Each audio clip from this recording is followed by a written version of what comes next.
नमस्कार, मी पंजाब पर्यंत म्हणजे 1 ऑगस्ट पर्यंत जळगाव जिल्हा, धुळे जिल्हा, नंदुरबार जिल्हा, नाशिक, कळवण, त्याच्यानंतर अहिल्यानगरचा काही भाग, इकडे वैजापूर ह्या भागामध्ये म्हणजे आणखीन 2 दिवस म्हणजे थोडा भाग बदलत विखुरलेला स्वरूपाचा पाऊस पडणार आहे.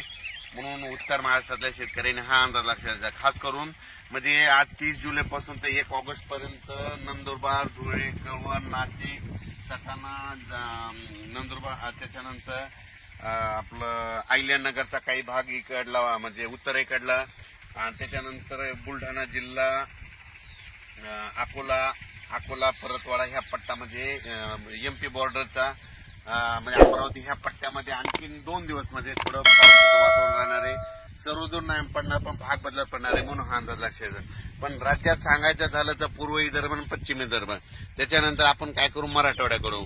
मराठवाड्यामध्ये परभणी जिल्हा, हिंगोली जिल्हा, लातूर जिल्हा, नांदेड जिल्हा, वाशिम, त्याच्यानंतर बीड जिल्हा, धाराशिव जिल्हा, सोलापूर जिल्हा या भागामध्ये आणखीन आजच्या दिवस थोडं वातावरण राहणार आहे. मात्र 1 तारखेला मात्र मराठवाड्यात ठिकठिकाणी असं चांगलं 1 ऑगस्टला सूर्यदर्शन घडणार आहे म्हणून हा अंदाज लक्षात घ्यायचा.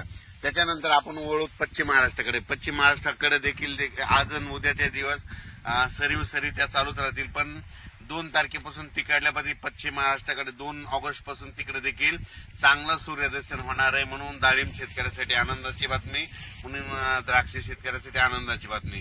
त्याच्यानंतर काय करायचं, आपण पूर्व आणि पश्चिम विदर्भ 6-5-11 जिल्ह्यामध्ये म्हणजे वर्धा, नागपूर, भंडारा, गोंदिया, चंद्रपूर, त्याच्यानंतर अकोला, यवतमाळ, बुलढाणा, अमरावती या भागामध्ये पूर्व आणि पश्चिम म्हणजे 6-5-11 जिल्ह्यामध्ये तिकडे आणखीन 1 तारखेपर्यंत थोडं ढगाळ वातावरण आणि तुरळक ठिकाणी पाऊस देखील असणार आहे. पण 2 तारखेला मात्र चांगला